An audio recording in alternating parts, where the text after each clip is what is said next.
Are we talking about, as has been said already in English now, the democratic peace? The democratic peace somehow, as some of you may know by personal experience, others from the textbooks, is sort of equivalent to the socialist peace. And as we all know, the socialist peace in practical terms has failed miserably.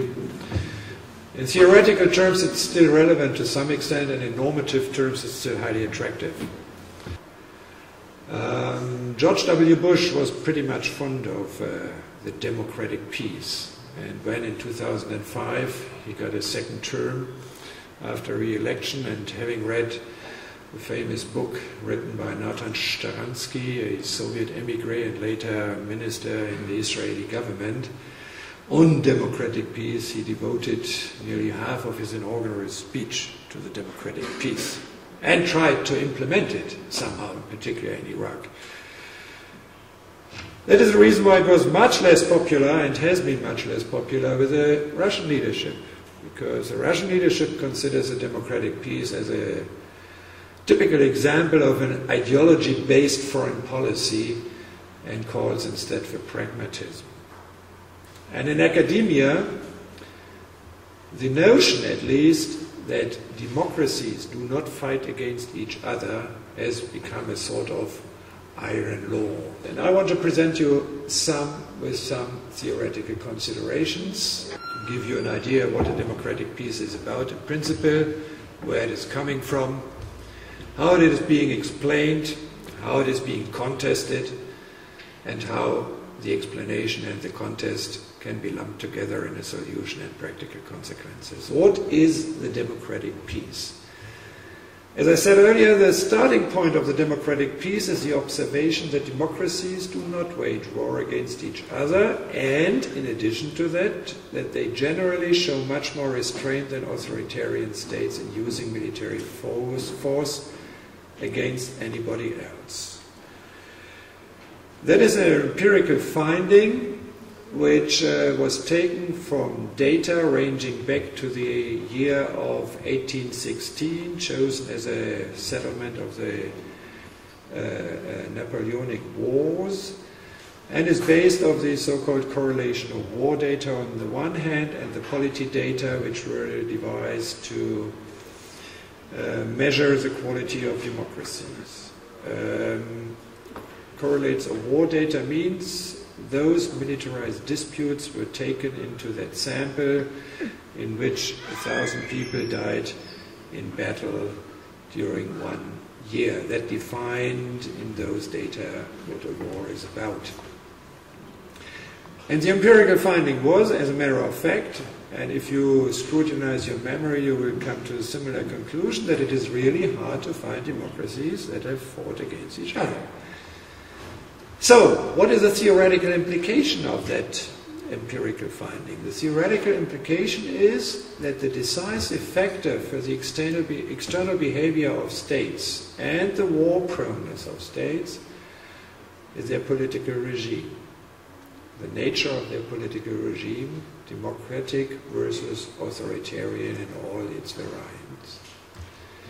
And there is certainly, if you buy that theoretical implication, there is certainly also a practical implication. That means if you are striving for eternal peace on earth, the big human goal and the big human challenge, you have to make sure that the whole globe becomes democratic, after all.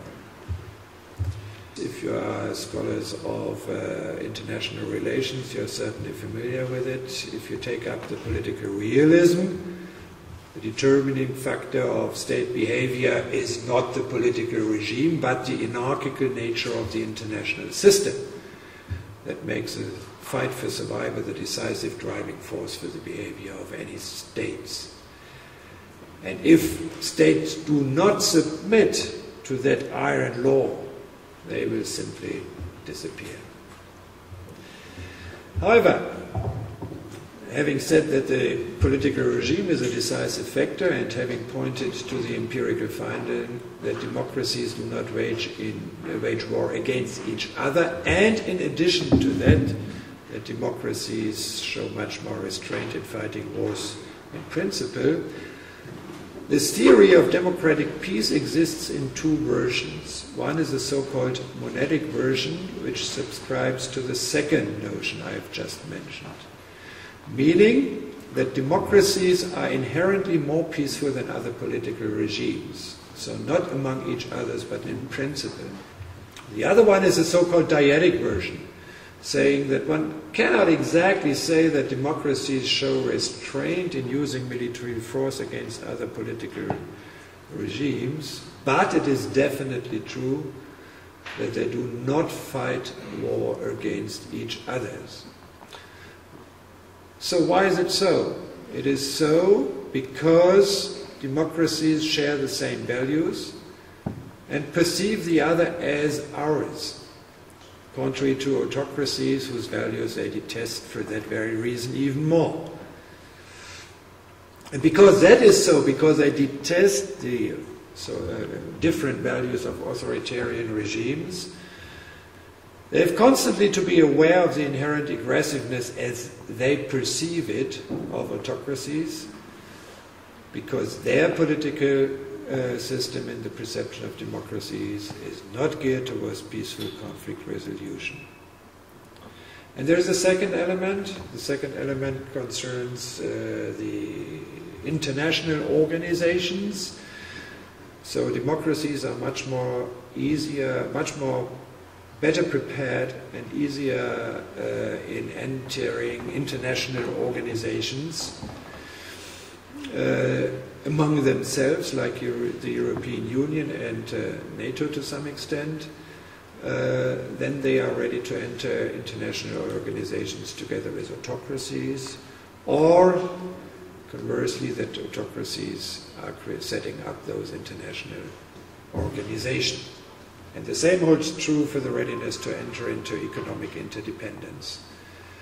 So the monadic version says democracies as such are more peaceful. The dyadic version says democracies are only more peaceful among themselves. So the world has to become democratic after all. What do you think about the perspectives of democratic development of Central Asian countries? In the near future, is it possible or how do you think about it?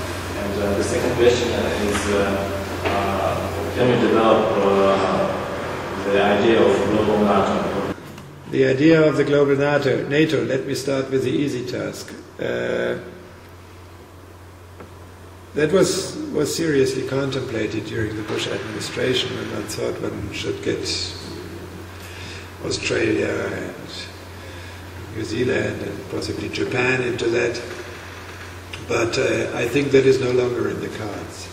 What NATO is talking about now is global partnerships. They also, to varying degrees, include those states.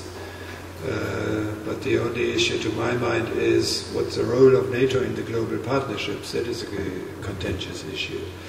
The understanding of the current Secretary General, that should all be built around NATO. So NATO should be, as he called it, the hub of such global partnerships. Is it? Okay, yeah, thank you. I'm a bit more skeptical that this is really a good idea. To my mind, the hub should be the United Nations, and NATO in a rather supporting role of United Nations aims and operations. So, no global NATO. The other question is really one could say, depending on the price of oil and gas, a $1 trillion question.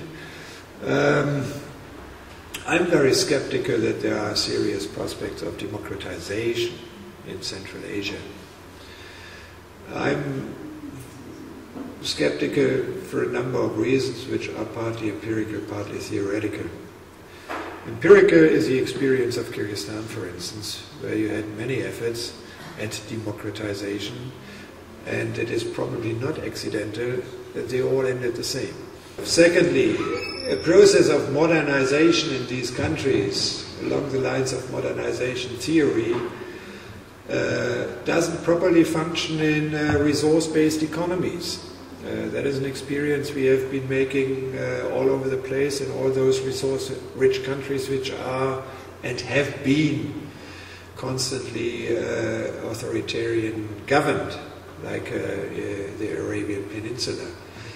So I do not see much prospect that a country like Kazakhstan or Turkmenistan, which are resource-rich, Uzbekistan to a lesser extent, would, in the process of opening up, of developing their economies, of becoming part and parcel of a global economy in one way or another, would be inclined to change the political structure and the way how these countries are being run.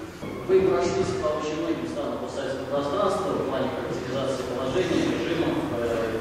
mentioned quite many countries of the post-Soviet space.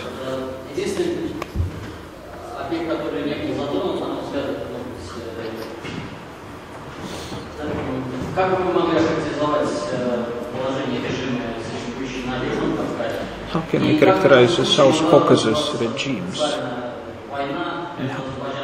And say the war between Azerbaijan and Armenia. Would you call it a democratic war, or which definition you would give to the war between Azerbaijan and Armenia, judging by character of regimes?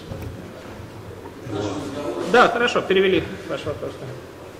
I could easily refer back to the scale which I have employed and which are mostly employed in those calculations, this polity scale. I don't know the figures by heart right now, but I feel fairly convinced that Azerbaijan occupies the lowest place in the range of, say, -4 or -5. Armenia a bit higher, and maybe Georgia also a bit higher, but both still in the minus area. So these can certainly not be, in that scaling sense, considered democracies.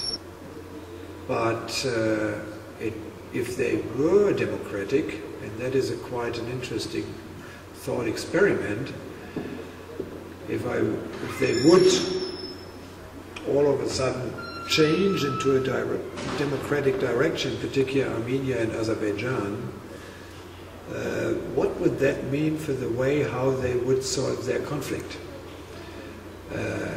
Would that substantially contribute to a peaceful settlement, which is so far blocked, as we all know, in spite of many efforts, in particular also by the Russian leadership in recent time? Would they possibly lead to another military conflict because one could mobilize public sentiments and public support? And I frankly have to admit, I don't have a conclusive answer.